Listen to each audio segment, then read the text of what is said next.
Hello there, BookTube. My name is Daniel. Welcome back to my channel, Guilty Feet. I usually do something about now, but I've got none of them. Today I thought I'd hop on and do a talk about the release that happened yesterday, Thursday. Today is Friday morning. I'm going to try and record this, upload this, and hopefully get this out on today. But Granta released their 2023 list of best young British novelists. One of the things I love about YouTube is the way people follow prizes, the way people follow all sorts of niche prizes as well as mainstream prizes, and I use all of these things as discovery engines for new writing. One of the things which I've also used as discovery engine for new writing is this list that comes out once in a decade, and that is Granta's Best of Young British Novelists. Let me give you a little bit of history. Granta is a literary magazine, except it's not really a magazine, it's a book. It comes out once a quarter. This is an issue of Granta, and it's a collection of writing, usually on a theme. So there may be exile or winter or whatever, climate change, and there will be essays and fiction on that theme in a sort of 350 page book sometimes. It's not my thing. I love the idea of Granta, but there's several things going on that have stopped me becoming either a subscriber or even a particular devotee, which is the sort of the nature of it itself, which is lots of different writers. Every quarter it's just a compilation of different writers, and just a big struggle for me. Also, in order for me to read it, if I ever did decide to devote my life to Granta, I would want to collect it from the beginning, from issue number 1, and we're now up to issue 150, I don't know where, 180, 200, I don't even know where we are. I have a couple of issues of Granta here, which I'm going to show you, but I want to talk about this thing they started in 1983. They did their first list of best young British novelists. As far as I can tell, the criteria were novelists under 40. Now, novelists is interesting because some of the people they picked have not developed careers as novelists. So that's sort of a use, best of young British writers maybe, but some things they've done in previous years, or I think they've changed it this year, is that nobody on this year's list, on the 2023 list, appeared on an earlier list. So, for example, but there are instances, I think, for example, 2003 and 2013, which were the last 2 times that there were the Granta published British novelists, both Zadie Smith and Adam Thirlwell were both on the 2003 and the 2013 list, and they're now aged out. I think age 40 is the cutoff point. Going back to the first list in 1983, you've got a whole bunch of people, very famous names here. Let me just call this up and I'll carry on filming while I just look at the list on Wikipedia. Martin Amis, William Boyd, Maggie G, who I think went on and had more of a career as an art critic, Nobel Prize winner Kazuo Ishiguro, Salman Rushdie is on that list, Julian Barnes on that list, Pat Barker, Booker winner Pat Barker, Ian McEwan, Graham Swift, Booker winner Ian McEwan, Booker winner Graham Swift, and a whole range of authors. Jump forward 10 years, 1993, Ishiguro's on it again, Hanif Qureshi, Ben Okri won the Booker Prize, Esther Freud, who I've read a couple of her books, Will Self is on there, Helen Simpson, Louis de Bernier, Alan Hollinghurst, Jeanette Winterson, that's 1993. Class of 2003, Monica Ali, Nicola Barker, Rachel Cusk, A.L. Kennedy, Harry Kunzru, Toby Litt, David Mitchell. I mean, it's just the list of names. Zadie Smith, I said, Adam Thirlwell, Sarah Waters is on there. The last time the list came out, 2013, again, these are all in alphabetical order, so there's no thing. You've got Naomi Alderman, Ned Bowman's on there, Sarah Hall, who I've read, Helen Oyeyemi, who was on the 2013 list and is one of the judges for the 2023 list. Camilla Shams is on there, Zadie Smith and Adam Thirlwell again, Evie Wilde, a lot of very recognizable names that have come up on these lists. And I tend to, when I'm at a loss for new authors to discover, I have gone back to this list and its sister list and looked for authors, see what they're doing, see why they were thought of as had so much potential, because the idea is to pick them when they're young, and these authors have, if you look at Martin Amis and Ishiguro and Julian Barnes, Salman Rushdie in 1983, they have continued to produce work over the last 40 years. Now, so that was started in 1983, and 2023 will be the 5th of those lists. Just so we know that the Granta on the back of this started producing Best of Young American Novels list at 1996, and then it was 2007, 2017. So I guess we get the next one of those in 2027. I have the second of those, the 2007 one, which features in the list of best of young American novelists. We've got on here Anthony Durr, Jonathan Safran Foer, that rhymes, Dara Horn, Nicole Krauss, who I've read, ZZ Packer, who wrote that one collection of short stories, Drinking Coffee Elsewhere, which I bought and read, and I don't think she's done very much. Gary Steingart's on here.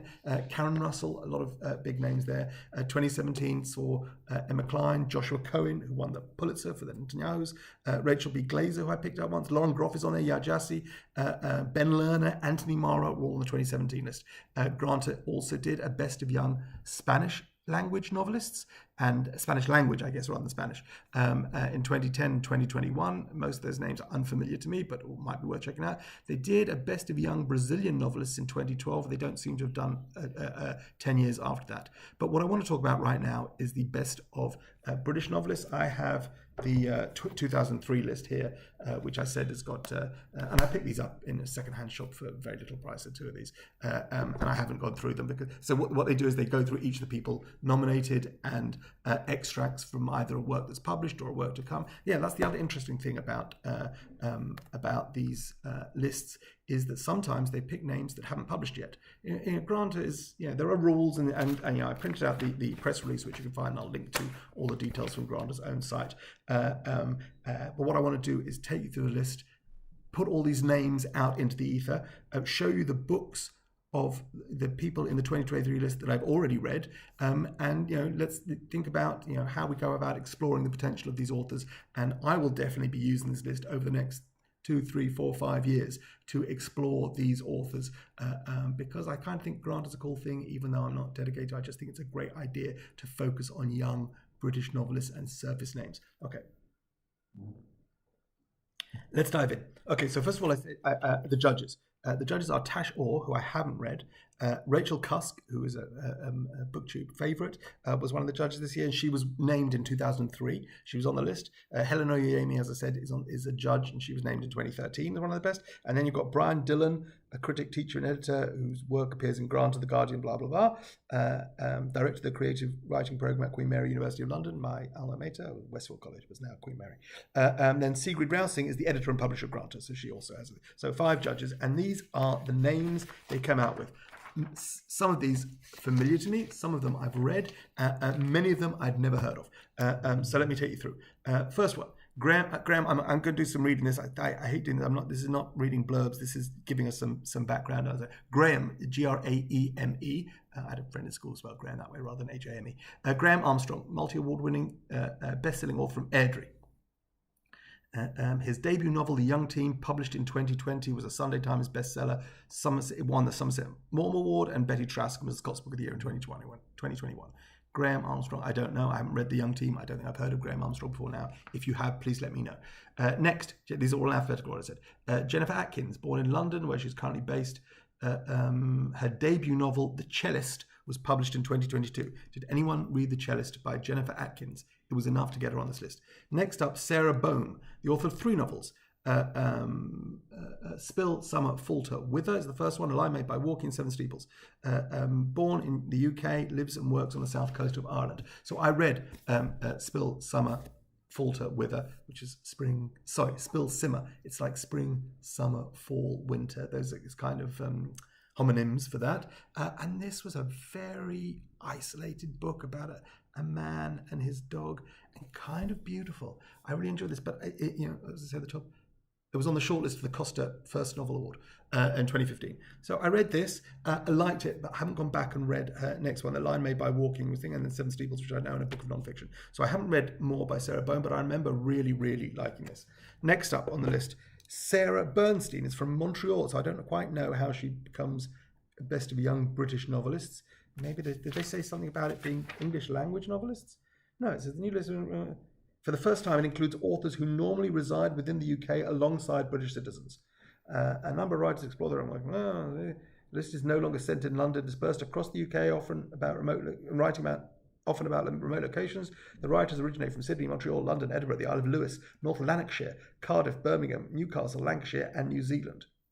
Okay, so again, I'm not quite sure what the criteria is. Sarah Bernstein from Montreal, Quebec, lives in the North of Silence. She's the author of Study for Obedient, The Coming Bad Days, and Now Comes the Lightning. Don't know anything about Sarah Bernstein. I've never heard of these books. If you've read Sarah Bernstein, please let me know.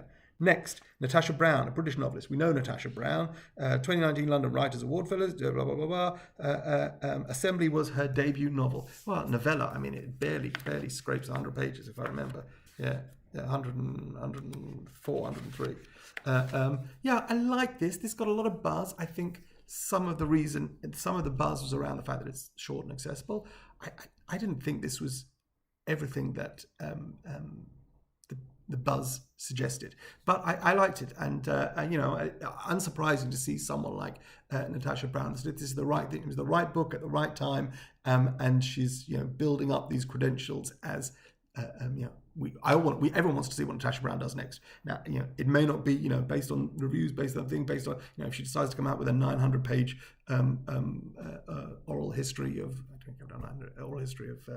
the Saxon era. I don't know, whatever. We want to see what she does next, because to me this was a first. A salvo. So good to see someone like Natasha Brown. This maybe will drive people back to read this book, but certainly keeps me interested in what she's going to do next. Okay, we've got a few more to go. Sorry, we're only in the B's. 1 second, what comes after Natasha Brown? Eleanor Catton, a Booker Prize winner. Eleanor Catton for The Luminaries. I've read this in hardback. I love The Luminaries. I know she got a new issue. Well, she had an earlier book. And she also wrote the screenplay for the Luminaries TV series, which I didn't watch. And then she got a new book out, Burnham Wood, which has been getting some great reviews and some pickup and some buzz. So Eleanor Catton, good to see her on the list. Next up, Eliza Clark, another one I've read. I loved Eliza Clark's debut novel, Boy Parts. Maybe this was before I came on BookTube. I don't know if I've spoken about it before. Transgressive, dirty, but utterly the voice of a woman. And I really thought this was what did I call it in my review? Something terribly witty.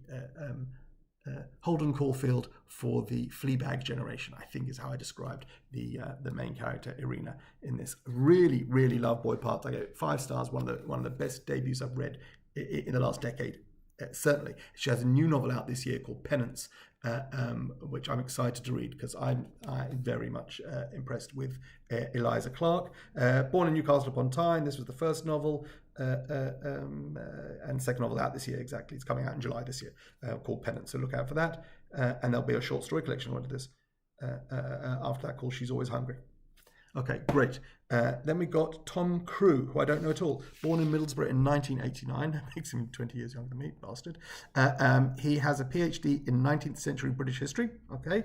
The new novel, The New Life. His first novel was published in January this year. Anyone read The New Life by Tom Crew? I haven't. He's an editor at the London Review of Books. That's kind of sort of inside. There's a lot of that in these awards things. You find that people who know people who know people.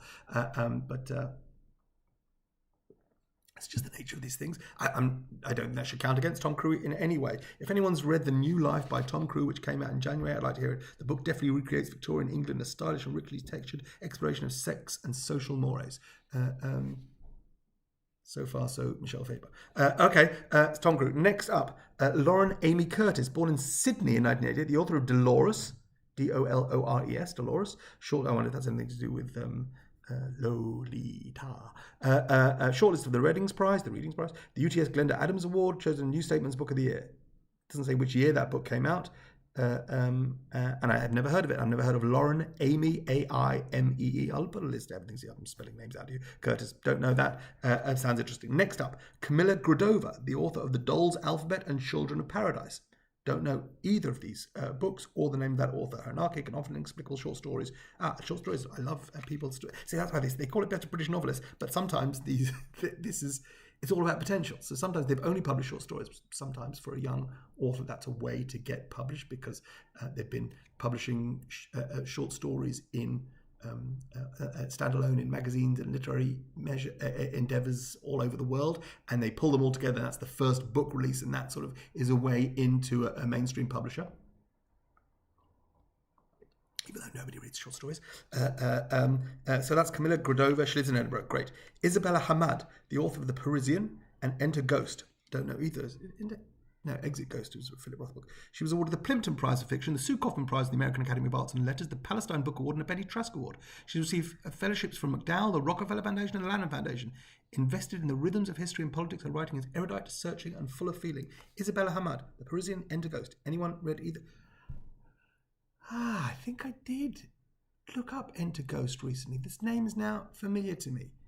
I think I did sort of fell into a Wikipedia rabbit hole looking up and thought about buying Enter Ghost. I don't know. If someone's read her, please let me know. Okay, Sophie Mcintosh, born in South Wales in 1988, currently based in London, author of novels The Water Cure, Blue Ticket, and Cursed Breath. Cursed Bread.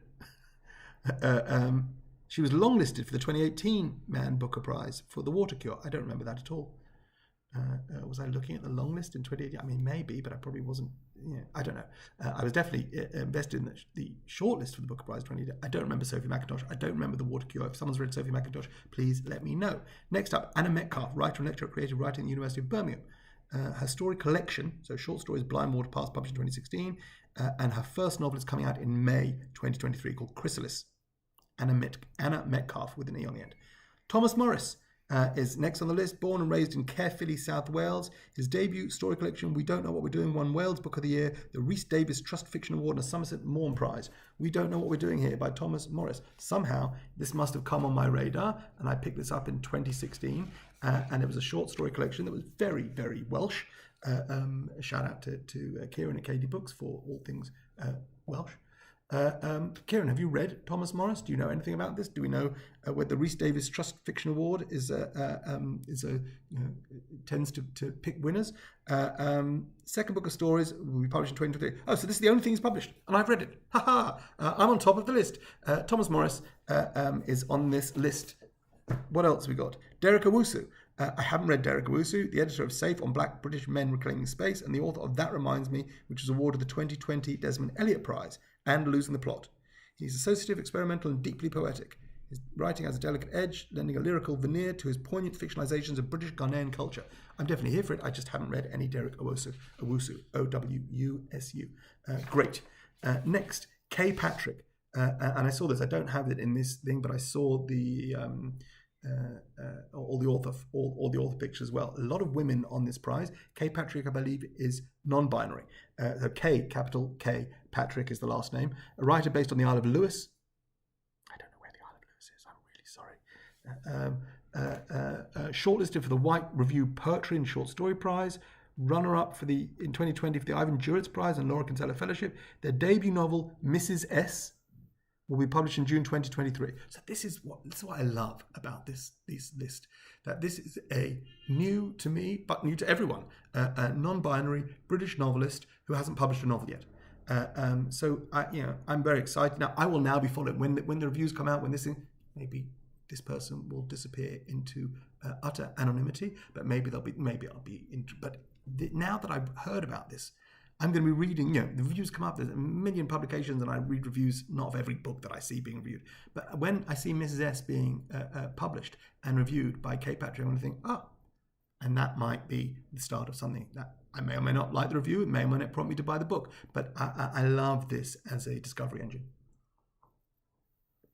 So Kay Patrick, debut novel, Mrs. S, published in June 23. Yara Rodriguez Fowler, grew up in South London. I feel like I've heard of Yara Rodriguez Fowler, but I couldn't tell you in what context. 2 novels, Stubborn Archivist, great title, and then There Are More Things, all lowercase, There Are More Things, another novel. Stubborn Archivist, these are like book titles generated by an AI machine. Stubborn Archivist, and the next one is There Are More Things. Okay. Stubborn Archivist was longlisted for the Dylan Thomas Prize 2019 and the Desmond Elliott Prize 2019. There Are More Things received a Society of Authors John C. Lawrence Award in 2018 and was shortlisted for the Eccles Centre and Hay Festival Writers Award in 2020, both as a work in progress. Shortlisted for the Orwell Prize for Political Fiction 2022. Her writing displays a commitment to politics and craft. With each project, Fowler strains against tradition, testing the boundaries of how fiction might be used as a tool for change. Great, that sounds great. Don't know anything about Yara Rodriguez Fowler. If you've read her, let me know. Next one, Saba Sams. I almost bought. Saba Sams has had a debut collection of short stories at the end of last year called Send Nudes. Send Nudes. very millennial. And I saw it, I couldn't find it discounted anywhere, and I ended up not buying it. But it had some great reviews. It was on a few end of the year best of lists, and that's Saba Sam's, writer based in London. According to this, her writing is acerbic, empathetic, sharply attuned to the specific shames and pleasures of feminine experience. Great. Olivia Sudjic, Sudjic. Why do I know that name, Sudjic? The author of Sympathy, which is a finalist for the Salerno European Book Award and the Collier Bristow Prize. So many prizes. It's so great. There are prizes that are surfacing books, and they're obscure, and they maybe have small audiences, and I love that. I great for authors, to encourage an author, even if it's a prize that is not on mainstream, something that maybe BookTube doesn't know about. Has anyone on BookTube ever followed the Collier Bristow Prize? I may dive in and see what happens. Right, so she authored of Sympathy and Exposure, a non-fiction work named an Irish Times Evening Standard and White Review Book of the Year of 2018. Her second novel, Asylum Road, was published in 2021.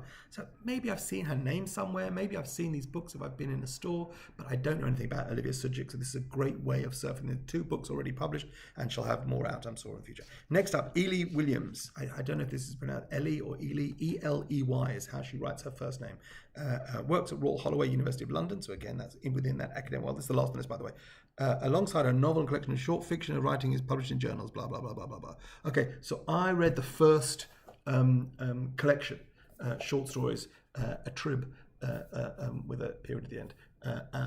This was short stories. I really was excited to pick this up. It's published by Influx Press, who also published, I think, Boy Parts also, so nice indie press. And then Eliza Clark's second book went to a bigger publisher. I can't remember who published. So it is short stories. I think she had a novel out after this, but I was not impressed with this. This sort of left me a little bit cold. The description of it, bought this. I seem to pick this up secondhand, £2 it says inside. Where did I buy this? Bought it in 2019. It seems to be a brand new book, and inside it says £2. I thought I have to look up where I got this. I don't know. So debut collection on the blurb. Debut collection from Ellie Williams centers upon the difficulties of communication, the way in which one's thoughts, absurd, encompassing, oblique, may never be fully communicable, and yet can overwhelm. According to this, celebrates the tricksiness of language just as it confronts its limits. So I really thought this was going to be up my street, like twisting language and sort of and it left me a little bit cold. I think when I think I read this the summer of 2019 when we were having all the bookshelves put in. I had to move in with my in-laws. Maybe I wasn't in the best headspace. But this is the last name Williams alphabetically on this list. I think this is just a great list. I love these things for helping me surface and identify new authors that I'm hearing about for the first time. So the next time I hear about them, I'll recognize them more. Maybe I can't. Yara Rodriguez-Fowler name feels familiar to me, but I have no context for it. But next time I see it, it's going to ring bells and trigger and maybe drive me to purchase, or maybe form an opinion that will mean that I don't purchase one of her books. Great. I will put links below to everything about Granta. This literally was embargoed until Thursday, so this is brand new, but go out, look it up if you want to order the magazine. How much these go for these days? I think £10-12. I think a single issue, but you know, people subscribe and they send it to you. It's just too much for me every quarter to get one of these things, these sort of anthology works. But so it's not really for me, but I if I get a chance to pick up these, I may go back and tell me if it would be interesting for me to make a video looking at each of the previous lists and a sort of where are they now for the 83, 93, 2003, 2013 lists, to see who I've read, who I might read, and then there's the 3 American lists as well. That could be a series, and all, if you want to just look it up, you can see it on Wikipedia who the people are on those lists. But that might be interesting. That's 23 minutes. I'm going to try and upload this now, and so that you'll have this Friday, your time, wherever you are in the world. I hope you're keeping well. Have a great day. God bless. Bye.